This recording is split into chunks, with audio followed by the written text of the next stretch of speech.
Commander Zeth Kari had seen many things in his 40 cycles of service aboard the galactic peacekeeping vessel Harmony's Edge.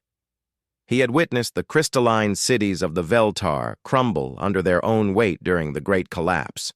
He had watched entire fleets of the war-hungry Krexton surrender without firing a shot when faced with superior firepower. He had even observed the legendary Void Dancers perform their reality-bending rituals in the deep black between stars. But he had never seen fear. Not real fear. The Zephyrian's elongated skull housed a brain that processed emotions differently than most species in the galactic community. Where others felt anxiety, he experienced mild electrical fluctuations. Where others felt terror, he registered data points and tactical assessments. It was this emotional detachment that made his species such effective peacekeepers and mediators. They could remain calm when others panicked, think clearly when chaos reigned. Today, that was about to change. The distress signal had come from the Outer Rim, a sector so remote that most species considered it uninhabitable. The message was fragmented, transmitted on an archaic frequency that their communications officer had to dig through historical archives to decode. What they found made little sense.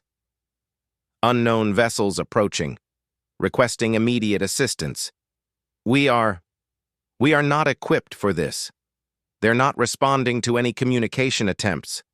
Please, anyone who receives this, stay away. Don't come here. They're not like us. The transmission cut off abruptly, replaced by static and what sounded like distant screaming. Captain Velandra, a seasoned Altarian with silver-blue skin and 4 arms, had called an emergency briefing. The senior staff gathered in the main conference room, their various species representing the diversity of the Galactic Union. There were the insectoid hive mind representatives, their compound eyes glittering in the artificial light. The gaseous Nebulon delegate floated in its containment suit, its thoughts transmitted through bioelectric fields. Even the usually absent quantum shadows had manifested physical forms for the meeting. The signal originated from Research Station Omega-7, Captain Velandra announced, her primary arms gesturing toward the holographic display that materialized above the conference table. It's an independent scientific outpost studying dark matter fluctuations in that sector. Population of approximately 200 researchers from various species. Commander Zeth Kari studied the tactical readout with his usual analytical detachment. The station was indeed remote, sitting on the edge of what most star charts labeled as unexplored territory. It was the kind of place where ambitious scientists went to make discoveries that would define their careers, far from the bureaucratic oversight of the core worlds. "Any idea what kind of threat they're facing?" asked Lieutenant Brixtall, the Krillian security chief.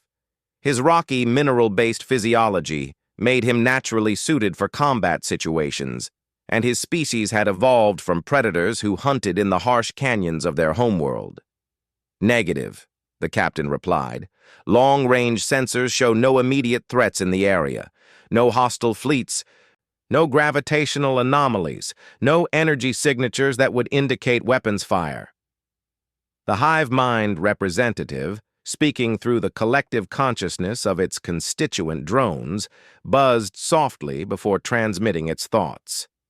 "Perhaps the threat is not technological in nature. Our archives contain records of certain phenomena that resist conventional detection methods." Dr. Sathara, the ship's chief science officer, manipulated the holographic display with her tentacled appendages. The cephalopod-descended scientist had 3 brains working in parallel, making her one of the most brilliant minds in the fleet. "I've been analyzing the background radiation patterns from that sector. There are some unusual fluctuations, but nothing that would explain a distress call of this magnitude." Commander Zeth Kari felt those familiar electrical fluctuations in his neural pathways. Not fear, but something analogous to it. His species' equivalent of unease. "Captain, I recommend we approach with extreme caution.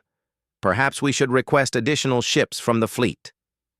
Captain Velandra's secondary arms folded across her chest, a gesture that indicated deep thought among her people. The nearest reinforcements are 6 days away at maximum warp. If the station is under immediate threat, we may be their only hope. The decision was made to proceed to Research Station Omega-7 immediately. The Harmony's Edge engaged its hyperdrive engines, folding space around the vessel as it leaped across vast distances in the blink of an eye. What would have taken months at conventional speeds was accomplished in mere hours.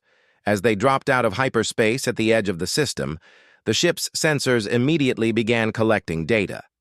Commander Zeth Kari studied the incoming information from his position on the bridge, his analytical mind processing the tactical situation. "Station appears intact," reported Lieutenant Brixtall from his security station. "No obvious hull breaches, energy grid is still active, life signs are strange." "Define strange," Captain Velandra commanded, her primary arms working the command console while her secondary arms remained folded. "I'm reading approximately 200 life forms on the station, but their biosignatures are unlike anything in our databases. Heart rates are extremely elevated, neural activity is off the charts, and their electromagnetic fields are fluctuating wildly." Dr. Sithara's tentacles danced across her science station controls. "Captain, I'm detecting several vessels docked at the station. The energy signatures are completely foreign to our databases. The hull composition appears to be primarily iron-based alloys with carbon fiber reinforcement. Primitive, but remarkably robust." Commander Zeth Kari's electrical fluctuations intensified. His species had evolved to recognize threats through pattern analysis, and everything about this situation suggested danger. "Captain, I strongly advise maintaining distance until we can gather more information." Before the captain could respond, the communications officer, a young tentacled one named Whisper Song, announced an incoming transmission from the station. "Put it through," Captain Velandra ordered. The main view screen flickered to life, revealing the interior of what appeared to be the station's command center. The image was grainy and distorted, but they could make out several figures moving frantically in the background. In the foreground, a tall bipedal creature with pale skin and strange small eyes approached the communication terminal. Commander Zeth Kari had never seen anything quite like it. The creature's body was completely covered in artificial materials, unlike the natural scales, chitin, or energy fields of the galactic community species.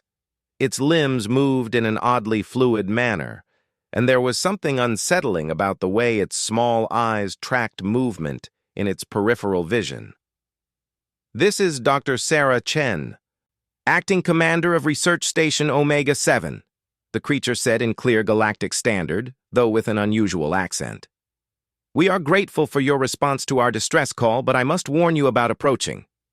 We have made contact with a species that they're not like anything we've encountered before." Captain Velandra leaned forward in her command chair. "Dr. Chen, this is Captain Velandra of the Galactic Peacekeeping Vessel, Harmony's Edge. What is the nature of the threat you're facing?" Dr. Chen's strange, small eyes darted off-screen for a moment before returning to the communication terminal. "We discovered them 3 days ago. They call themselves humans, and they claim to be explorers from a species that has never had contact with the galactic community. At first, we were excited about first contact with a new sentient race." She paused, and Commander Zeth Kari noticed that her hands were shaking slightly. Among his own people, such physical manifestations of distress were virtually unknown. "But Captain, these humans, they're apex predators. True apex predators. They evolved from creatures that hunted other living beings for survival. They have forward-facing eyes designed for tracking prey, sharp teeth for tearing flesh, and their entire psychological makeup is oriented around dominance and aggression." The bridge crew exchanged glances of confusion. In the galactic community, sentient species had evolved from herbivores, filter feeders, or energy-based life forms. The concept of intelligence arising from predatory species was theoretical at best, considered by most xenobiologists to be impossible. Dr. Chen continued, her voice becoming more strained. They've been asking questions about our weapons, our defenses, our population centers. They want to know about our homeworlds, our resources, our military capabilities. And when we try to change the subject, they just smile and ask again. That smile, Captain. It's the same expression they make when they're about to attack. Commander Zethkari felt something he had never experienced before. The electrical fluctuations in his neural pathways intensified dramatically, causing actual discomfort. His analytical mind was presenting him with data that suggested immediate and extreme danger, but his emotional processing systems had no framework for interpreting the sensation properly. Dr. Chen, are you saying these humans have threatened you directly? Captain Velandra asked. No, and that's what makes it worse. They're perfectly polite, almost friendly. They share stories about their homeworld, their culture, their history. But every story is about conflict, about war, about conquest. They speak casually about weapons that can destroy entire cities, about strategies for eliminating other species, about concepts like acceptable casualties and collateral damage. The transmission flickered, and in the background they could hear what sounded like laughter. But it wasn't the melodious sounds of Altarian amusement or the harmonic frequencies of Zephyrian contentment. It was something harsh and predatory, like the sound a hunter might make when cornering prey. They're coming back, Dr. Chen whispered, her voice barely audible. Captain, whatever you do, don't let them know about the galactic community. Don't tell them about our homeworlds, our colonies, our trade routes. I don't think they mean us harm intentionally, but they can't help being what they are. They're predators, and we're all prey species to them. The transmission cut off abruptly, leaving the bridge of the Harmony's edge in stunned silence. Commander Zethkari realized with growing alarm that the electrical fluctuations in his neural pathways had not subsided. If anything, they were getting stronger. His analytical mind was screaming warnings about apex predators and evolutionary advantages and survival strategies. But for the first time in his life, he couldn't process the emotions accompanying the data. He was experiencing something that his species had no name for, something that they had evolved beyond millions of years ago. He was afraid. The silence on the bridge stretched for several long moments after Dr. Chen's transmission ended. Commander Zethkari found himself studying the tactical readout with unprecedented intensity, his neural pathways firing in patterns he had never experienced. Every instinct his species had evolved told him to retreat, to call for reinforcements, to avoid contact with these humans at all costs. Captain Velandra was the first to speak. Options? Lieutenant Brickstall's rocky exterior seemed to have taken on a duller hue, his mineral-based physiology reacting to stress in ways that paralleled organic species. We could maintain distance and monitor the situation. Wait for reinforcements before making contact. Dr. Seithara's 3 brains were working furiously, her tentacles dancing across multiple consoles simultaneously. I'm analyzing the linguistic patterns from Dr. Chen's transmission. The humans, she mentioned, spoke Galactic Standard with remarkable fluency for a species with no previous contact. Their learning curve must be extraordinary. Or they've been observing us longer than we realize, Commander Zethkari added grimly. The thought sent fresh waves of those strange electrical fluctuations through his system. A species of apex predators with advanced learning capabilities and possible surveillance experience. The hive mind representative buzzed anxiously, its collective consciousness processing thousands of scenarios simultaneously. Our archives contain no record of successful coexistence between apex predator species and prey species at similar technological levels. The predators invariably dominate or eliminate the prey. Captain Velandra's secondary arms unfolded, a sign of her growing agitation. We have a responsibility to the researchers on that station. We can't simply abandon them. Before anyone could respond, Whisper Song announced another incoming transmission. This time, however, it wasn't coming from the research station. The signal originated from one of the unknown vessels docked at Omega 7. "Should I put it through, Captain?" the young communications officer asked, his tentacles quivering with nervousness. Captain Velandra hesitated for only a moment. "Do it." The view screen flickered again. But this time, the image that appeared was completely different from Dr. Chen's frightened face. A human male sat casually in what appeared to be the command center of his vessel. He had dark hair and those same small, forward-facing eyes that Dr. Chen possessed, but unlike her fearful demeanor, he appeared completely relaxed.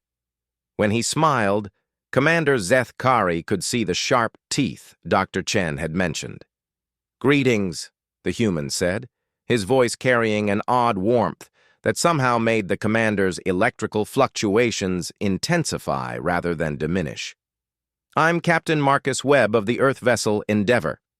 I assume you're responding to the distress call from the research station?" Captain Velandra straightened in her command chair. "This is Captain Velandra of the Galactic peacekeeping vessel Harmony's Edge. We received a distress signal indicating a potential threat in this sector." Captain Webb's smile widened, revealing more of those predatory teeth. "Threat? I'm afraid there's been a misunderstanding. We're explorers from Earth, making first contact with your people. The researchers have been incredibly helpful in teaching us about galactic civilization." Commander Zeth Kari noticed immediately that the human's body language contradicted his words. While his voice was friendly and his posture relaxed, his eyes constantly moved, scanning the bridge visible behind Captain Velandra. Those forward-facing predator eyes were cataloging everything: crew positions, equipment layouts, potential vulnerabilities. The station commander seemed quite distressed. Captain Velandra said carefully. "Dr. Chen?" "Yes. She's been under a lot of pressure lately. You know how scientists can be when their research is interrupted." Captain Webb chuckled, and the sound made several bridge crew members visibly recoil. "She's been sharing fascinating information about your galactic community, trade routes, population centers, military protocols. We're very interested in establishing formal diplomatic relations." The way he said military protocols made Commander Zeth Kari's analytical mind race through worst-case scenarios. A predator species asking about defenses and populations could only mean one thing. They were evaluating potential hunting grounds. Dr. Sithara leaned close to her console, her tentacles working frantically. In a whisper that only the bridge crew could hear, she said, "Captain, I'm detecting massive energy signatures from his vessel. Their weapon systems are unlike anything in our database, but the power output is considerable."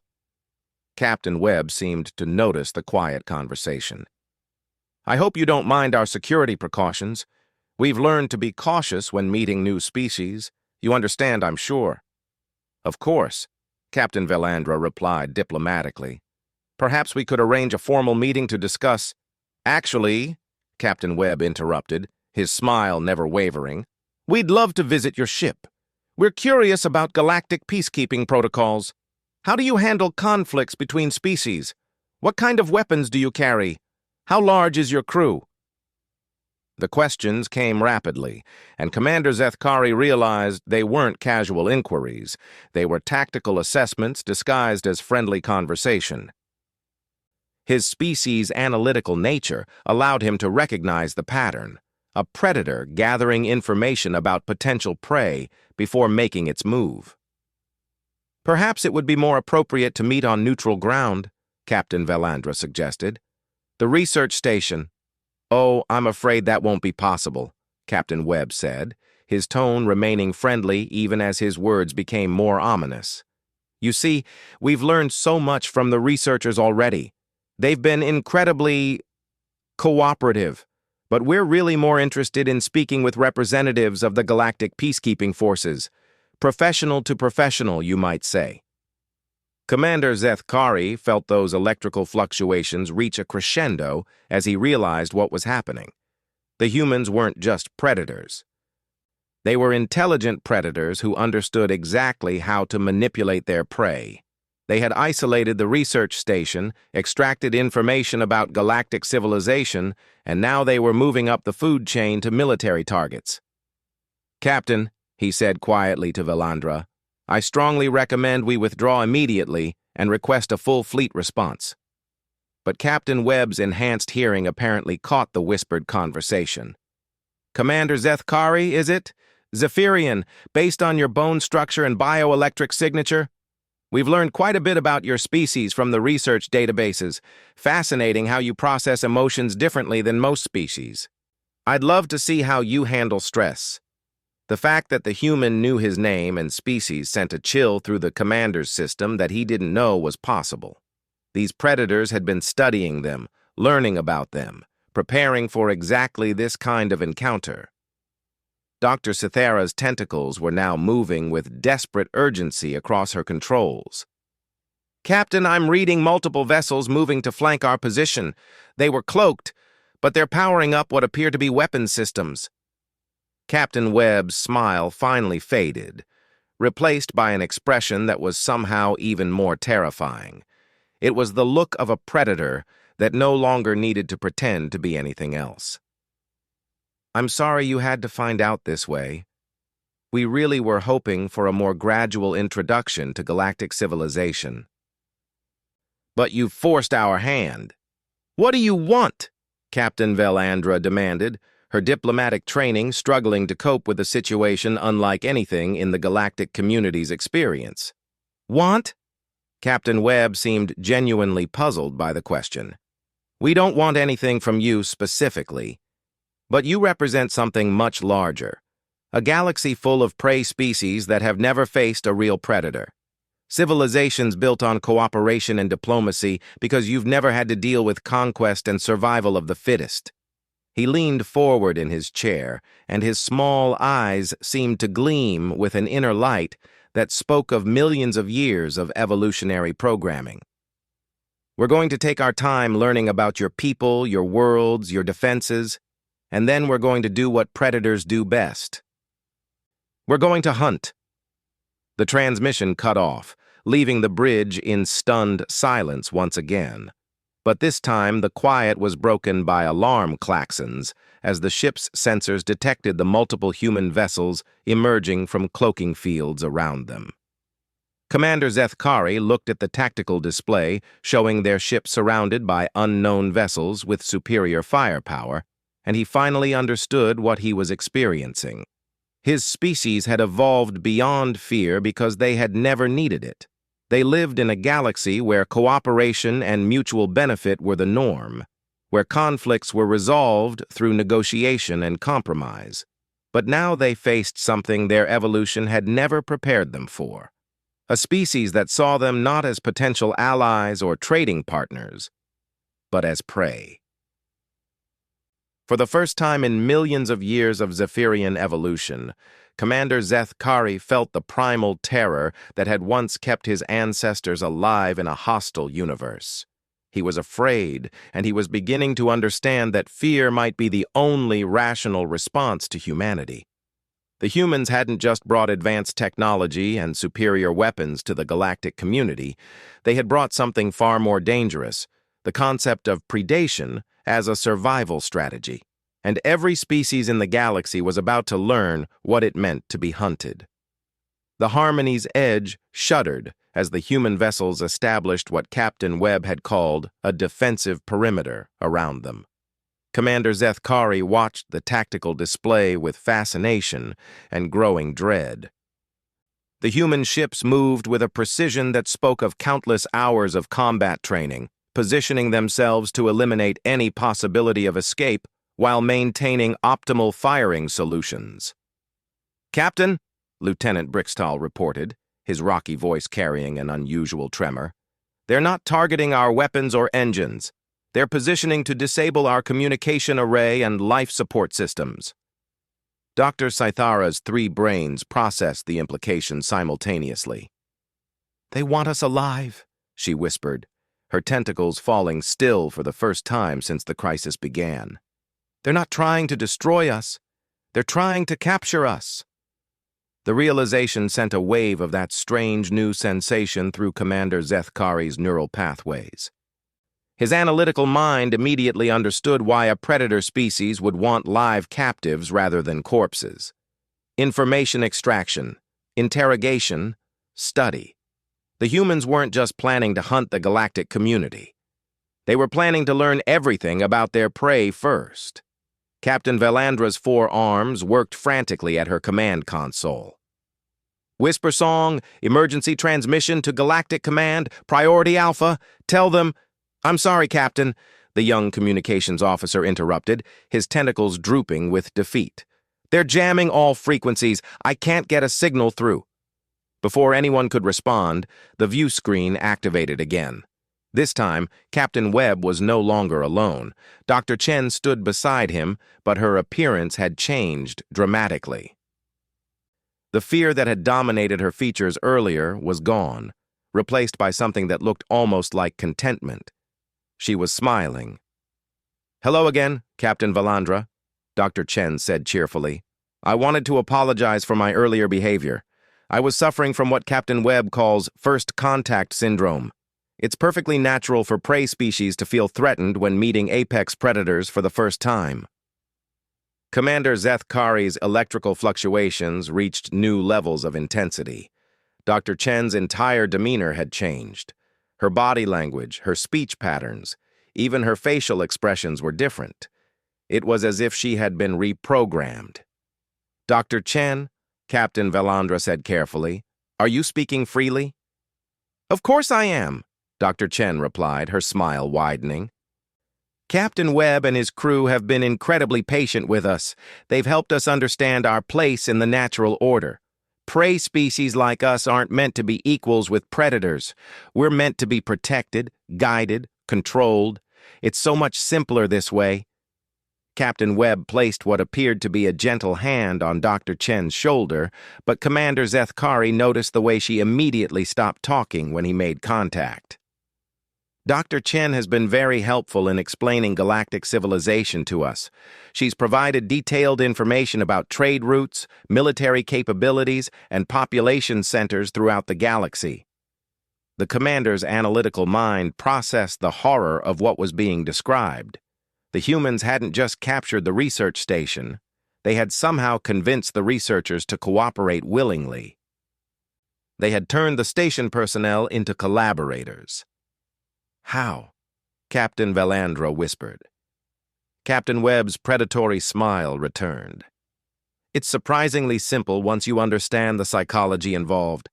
Prey species have evolved to seek protection from predators. When faced with an overwhelming threat, the natural response is to submit and hope for mercy. We've simply provided the structure that their instincts crave." Dr. Saithara's tentacles began moving again, this time pulling up historical and psychological databases. "Captain," she said quietly, "I'm finding references to similar phenomena in our archives. Species that have encountered overwhelming force sometimes develop what's called adaptive submission syndrome. They convince themselves that cooperation with their oppressors is beneficial." "Stockholm Syndrome," Captain Webb said, apparently having overheard. "We have a term for it, very useful psychological tool when properly applied. The key is to provide just enough protection to justify the submission while maintaining clear dominance." Commander Zethkari realized that the humans weren't just physically superior to the galactic community, they were psychologically sophisticated in ways that prey species couldn't comprehend. They understood manipulation, coercion, and control in ways that species evolved from herbivores and filter feeders never would. "What do you want from us?" Captain Valandra asked again. "The same thing we wanted from Dr. Chen and her colleagues," Captain Webb replied. "Cooperation. You're going to help us understand galactic peacekeeping protocols. You're going to provide us with fleet positions, tactical capabilities, and communication codes. And you're going to do it willingly." "Never," Lieutenant Brixtall growled. his mineral-based physiology hardening in preparation for combat. Captain Webb laughed, and the sound made everyone on the bridge flinch. Lieutenant Brickstail, Krillian military caste, age 43 standard years. You have a mate named Shardara and 3 offspring on your homeworld of Krill Prime. Your eldest child just started advanced crystalline engineering studies. The security chief's hardened exterior suddenly seemed fragile. How do you know that? Dr. Chen was very thorough in explaining galactic social structures to us. Family units, social bonds, emotional attachments, all very useful information when determining appropriate leverage points. Commander Zethkari felt something beyond fear now. The electrical fluctuations in his neural pathways were creating actual physical pain as his system tried to process emotions it had never been designed to handle. The humans weren't just threatening them. They were threatening everything and everyone they cared about throughout the galaxy. You see, Captain Webb continued conversationally, the beauty of prey species is that you've built your entire civilization around cooperation and mutual benefit. That means you have extensive databases on each other, detailed personal information, and comprehensive records of family structures and social bonds. All very helpful for ensuring cooperation. Dr. Chen nodded enthusiastically. The humans explained that resistance is actually counterproductive. The faster we provide them with the information they need, the faster they can establish proper protective control over our species. It's really the most humane approach. Humane, Captain Velandra repeated, her voice hollow. Of course, Captain Webb said. We're not monsters, Captain. We're predators, but we're intelligent predators. We understand the value of sustainable hunting practices. Why destroy prey species when you can manage them properly? Control their populations, direct their development, harvest their resources efficiently. It's much more logical than simple destruction. Commander Zethkari's analytical mind was screaming warnings about long-term implications, but his emotional processing systems were completely overwhelmed. The humans weren't planning genocide. They were planning domestication. They intended to turn the entire galactic community into a managed resource, with humanity as the apex predators controlling every aspect of their existence. The view screen split, showing multiple feeds from human vessels. Each feed displayed captured members of the research station staff, all wearing the same contented expressions as Dr. Chen. They waved cheerfully at the camera, their former terror replaced by what appeared to be genuine happiness. The transition period can be difficult, Captain Webb explained, but most prey species adapt within a few days.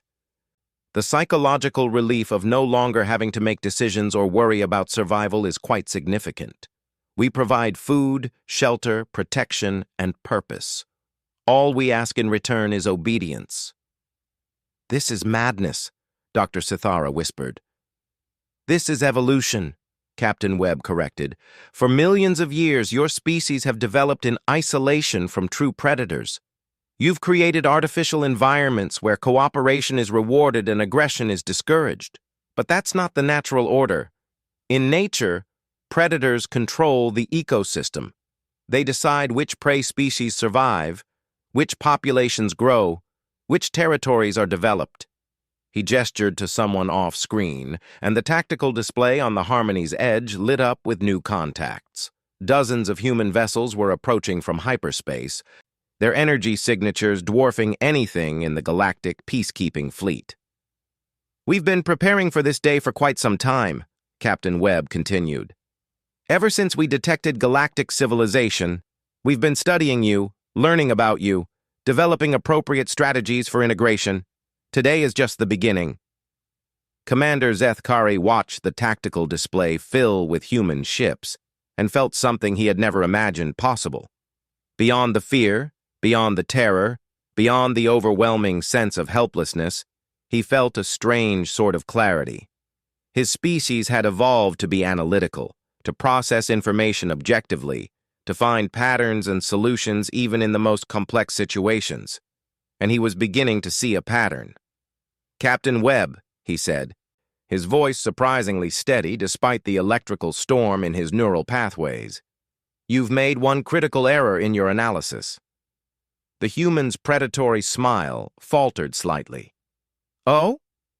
You've assumed that prey species are inherently passive because we've evolved beyond the need for violence. But you've misunderstood the reason for our evolution. We didn't abandon aggression because we were weak. We abandoned it because we found something more effective." Captain Webb's eyes narrowed, those forward-facing predator orbs focusing on the commander with sudden intensity. And what would that be? Commander Zethkari felt the fear in his system transform into something else, something that his species had possessed long before they evolved beyond individual violence. Cooperation, coordination, the ability to work together on a scale that predator species, with their dominance hierarchies and territorial instincts, can never achieve. "You're surrounded," Captain Webb pointed out. "Your ship is disabled. Your crew will be in our custody within the hour." "Yes," Commander Zethkari agreed, "but you made the same mistake that every apex predator makes. You assumed that controlling the immediate area means you control the entire ecosystem." He gestured to his own tactical display, and Captain Webb's confident expression began to change as he saw what the commander was showing him. Throughout the galaxy, emergency beacon networks were activating, not through normal communication channels which the humans had jammed, but through quantum entanglement emergency systems that connected every galactic peacekeeping vessel instantaneously. The moment the Harmony's Edge had encountered the human fleet, automated protocols had begun uploading all sensor data directly to the quantum emergency network. Every ship, every station, every military installation in the galaxy now knew about humanity and their capabilities. "You see, Captain Webb," Commander Zethkari said, feeling the fear in his system begin to transform into something that might have been hope. "The real difference between predators and prey isn't individual strength or aggression. It's the ability to recognize that sometimes the individual must be sacrificed for the survival of the species." On the tactical display, thousands of galactic peacekeeping vessels were already moving toward predetermined rally points throughout the galaxy, not to rescue the Harmony's Edge, but to begin the largest coordinated defense operation in galactic history. "You taught me what fear feels like," Commander Zethkari told the human captain. "And now you're about to learn something that predator species never truly understand, what it means to face prey that refuses to run."